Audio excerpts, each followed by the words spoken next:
예, 안녕하세요. 정신과를 재미있게 알려드리는 정신과 일타 강사입니다. 저는 정신과 전문이고요. 현재 세종에서 정신과 의원을 운영하고 있습니다. 오늘은요, 제가 정신과 약 하나 한번 좀 소개를 좀 해드릴 건데, 그 어떤 약이냐면요, 항우울제입니다. 항우울제라는 게 이제 우울증 치료하는 약이죠. 어떤 약이냐면 보르티오세틴이라는 약이거든요. 이름 어렵죠. 원래 이게 상품명으로는요, 브린텔릭스라는 약인데, 이 브린텔릭스라는 약에 대해서 한번 좀 소개를 좀 해드릴게요. 이 약은요, 룬두백이라는 덴마크 회사에서 개발된 약입니다. 2000년 초반부터 좀 개발을 좀 진행했다고 그러고요. 2013년에 미국 FDA에서 우울증으로 승인을 받았습니다. 우리나라는요, 언제 출시됐냐면 2015년에 좀 출시가 됐거든요. 이 약이 그 아고틴이라는 약이 있는데 그거와 함께 현재 가장 최신 항우울제라고 보시면 좋을 것 같습니다. 그러면요, 이 항우울제가 어떤 기전을 가지고 있냐면요, 우리 항우울제가 이제 기전들이 여러 가지 있죠. 뭐 SNRI, 보통 세로토닌, 노르에프네프린, 제흡수억제제 뭐 이렇게 나눌 수 있는데,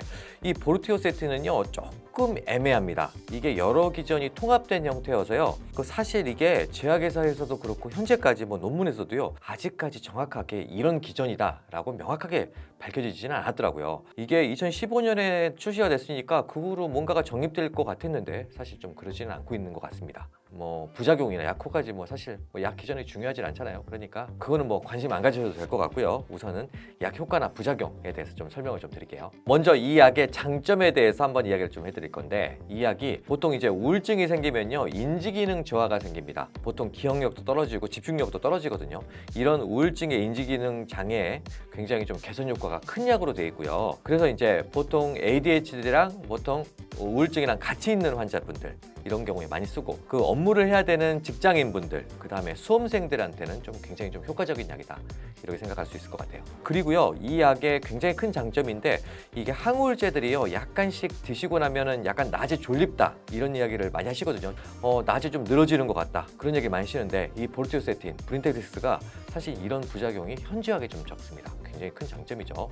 그리고 항우울제 단점 중에 하나가요, 성기능 문제들이 좀 생깁니다. 예를 들어서 부작용으로요, 사정이 좀 지연되거나, 그러니까 한마디로 지루가 되거나 아니면 막 발기부전 같은 그런 성적인 부작용들이 좀 있거든요. 근데 이 브린텔릭스가 그런 성적인 부작용이 거의 없거나 현저하게 좀 적습니다. 그리고 저는 굉장히 좀 예민하게 생각하는, 어떻게 보면 항우울제 부작용 중에 하나가 뭐냐면요, 체중 증가거든요. 대부분 항우울제들이 체중이 증가하는 항우울제들이 굉장히 많습니다. 물론 뭐 부프로피온이나 뭐 프록세틴 같은 약들은 체중을 감소시키기도 하지만 대부분은 조금씩이라도 체중을 증가시키는 경향이 있는데, 이 브린텔릭스, 보르티오세틴은 그런 체중 증가가 없습니다. 제가 이제까지 약의 장점에 대해서 이야기를 해드렸는데요, 뭐 장점만 있는 약은 없겠죠. 뭐 이 약의 좀 단점도 좀 있습니다. 어떤 단점이 있냐면, 이 약이 다른 항우울제에 비해서요, 뭐 불안장애나 강박장애 같은데 효과 있다라는 그런 자극증을 못 받았습니다. 물론 좀 다소 효과가 있는 것 같긴 한데, 실제로 임상에서 저희가 써보면 그래도 다른 뭐 SSRI나 SNRI에 비해서는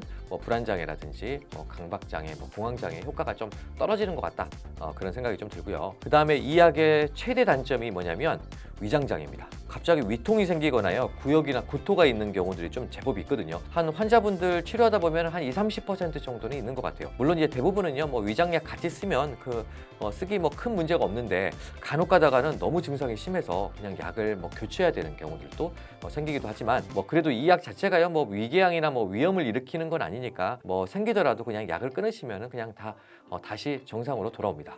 그리고 또 한 가지 부작용이 있는데요, 이게 가려움증이 좀 생기는 경우가 있거든요. 뭐 이거는 뭐 시간 지나면 좀 없어지는 경우가 있는데, 너무 심하신 분들은 뭐 항히스타민 같은 거를 같이 드시거나 하는 경우들도 종종 있습니다.